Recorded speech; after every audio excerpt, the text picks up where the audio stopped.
Ja Morant with 35 and 10, but still lost by 15. Still lost by 15. Doesn't change the fact that he played well, but some of his other teammates were able to pick up some of the slack to close up that gap and be able to win that game. But today, we're looking into Ja Morant's hidden highlights from last night against the Denver Nuggets. No Desmond Bane, but they had everyone else. And so to see this Memphis team healthy, that'll be interesting, and to be able to see this Nuggets team healthy and see them match up. I hope we can see that in the playoffs because it seems like it would be a really good matchup. But if you like these videos, make sure you subscribe, like, turn on those notifications, posting daily. If not, we double uploading shorts, videos, all that stuff. So make sure you subscribe and you got those notifications turned on. And let's get straight to it. From 3 this season. That's amazing how many guys are having really efficient years for Denver. The jump pass, the jump pass, the jump pass, the jump pass. I feel like it's one of the most misunderstood passes in the game, but it's not too misunderstood. It's only misunderstood because players don't know how to use them, or know when to use them, or aren't good enough to use them. And so when you go into a jump pass, I've said this before, you've got to know your options, and 2, you may have to use your eyes. And like Ja right here, you got Jaren Jackson on the cut, you got Brooks in the corner, Aaron Gordon is playing 2. And so since Aaron Gordon is playing 2, Jaren Jackson cuts. He looks off Jaren Jackson. Dylan Brooks sits in the corner. And now he throws this pass to trick off Aaron Gordon to make him go to Jaren Jackson. Leaves Brooks open. Missed by Brooks, brick by Brooks, but good plays, good shot, good look. Forget the travel right here. But I like how throughout the years, Ja has been able to improve his floater, improve his bag. Because you always see him go to that 2 foot, going right, going left. But now he's getting to that same hand, same foot float, 1 foot float, whatever it is, opposite foot. His bag is expanding just a little bit. His shot's getting a little bit better. And so throughout the years, not only does him going for floaters help him being able to get to the rim, being able to score, but saves his body. It conserves his body. He doesn't have to go to the rim and take all these hits and bumps and all these falls. It helps him with longevity because he's not taking all these hits as much. And so I like to see that at Ja, him being able to actually improve upon his game and not having to rely on his athleticism.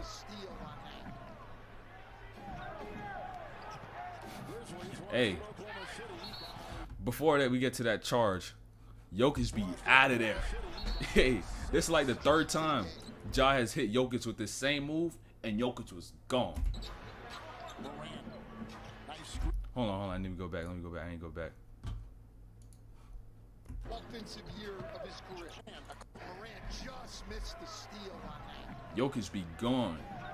Look. Jokic be out of there, bro. Like he just hit him with a simple crossover. Jokic be gone. Make him do a 360. But hey, now this is when you get into that floater, man. Cause you know damn well Jeff Green ain't gonna jump with you. And he already was there as he was entering that approach. So either you're going to go straight up and try to just dunk this on him, put him on a poster, or just go to that float. One or the other. If not, it's probably going to be a charge because he was already waiting there for you. And even if you're athletic too, you're in that same boat. If you know a player is athletic, same boat. The same situations, probably either just go up over the top and dunk it, depending on how you're feeling, or just give it a float. Nice screen by Adams. They're playing well together. Those two pick and roll. They go inside. A lot of traffic. Great patience on this pass. But notice here.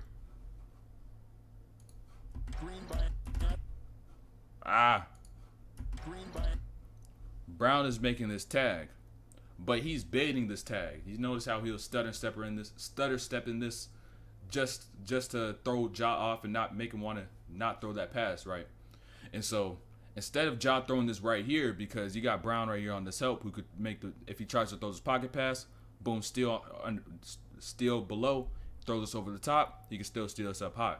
But Ja waits, stays patient, keeps his dribble alive, waits for Brown to clear out. So now he could throw that lob pass over the top to Steven Adams. And Buddy right here is only playing the short corner. He's not tagging on this right here. Adams with the catch, lob pass over the top, easy bucket. Jokic still able to get to his left hand, but that's a tough shot. Excellent individual defense. Underrated play. It's the little things. It's the little things that make a play. So notice how Ja catches this on the side, more towards the sideline, takes the ball straight to the middle of the floor. By taking the ball into the middle of the floor, you cause everybody to pinch in and want to get quite tighter into the paint, so Ja can't slip by and get through. And so now, not only did they miscommunicate on who has the ball, but these wings now also have more space to run their lanes because everybody is now pinched in, and Ja has taken the attention to the middle of the floor. And so now Ja can see both sides, make the read, and now he hits Roddy running down the lane. Roddy might have traveled right there, but we're going to forget about it. Of 11. Road record, as we mentioned, 2 games below 500, 6 and 8. Now picture this right here. Hold on. 5th best record in the NBA. They go in Right here. 6 and 8.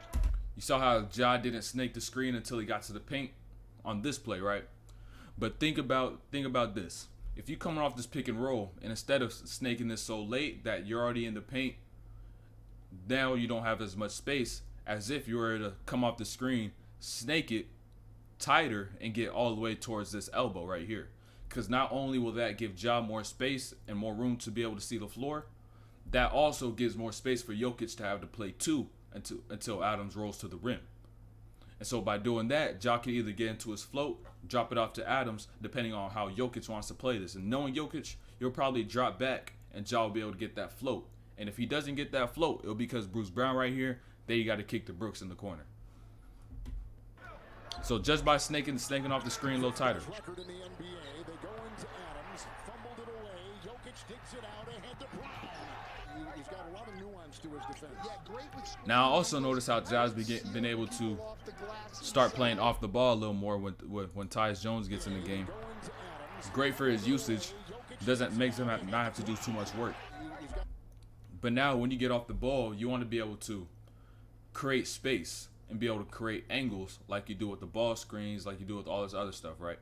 And so now playing off the ball, you got to step into the defender, then get physical, creates a little bit of space, then go off the screen. Like you see Steph do, Clay do, all these great shooters, they mastered being able to create space off the ball. And so now what Ja has to do is literally only just take that step, a couple steps in, nudge Brown off, make sure nothing's illegal, and then come off that screen. Because that's what's going to be able to give you a better angle, give you more time, harder for Brown to recover. And with all that being said, you'll have more time to be able to make the decision right here. Maybe throw this lob pass over the top to Adams on this roll if Brown didn't force you to be able to make a decision. Great sealing people off the glass inside, and they are legitimate championship contenders. Nuggets have won 3 in a row at home. 3, Brown, no. Now the biggest problem in today's basketball, the box out. Players do not want to box out nowadays. I don't know what it is, but they just say forget box outs. They just be saying forget box outs. And if you really watch a game, you'll see maybe 1 to 2 players every possession box out. And then everybody else is just watching the ball go to the rim like the sun is rising. Now Ja boxes out, but he doesn't box out his man. His man is Brown right here, 0-0 coming from the corner.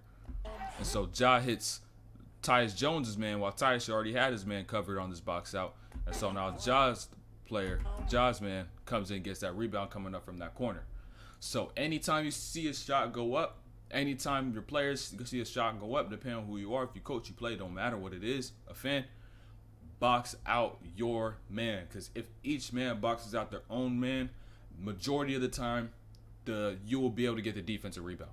Vast majority of the time, you'll get a defensive rebound. Simply just think about how the court will be. Box them out, keep them off the glass, keep them out. Doesn't matter how far out the player is. Touch them, hit them, box out. They do that all the time in high school, but players don't even do it. And I don't even know if they teach that too much nowadays. So boxing out is a key thing in today's game, but people just don't do it no more. So that's the end of today's video. Make sure you subscribe, like, turn on notifications if you like these vids. John Morant, great game last night, but the whole team was able to be able to get that win. Hopefully they could get some tough wins against playoff teams like this when Desmond Bane comes back, but we'll see. So like I said, subscribe, like, turn on notifications if you like these vids, and we out of here.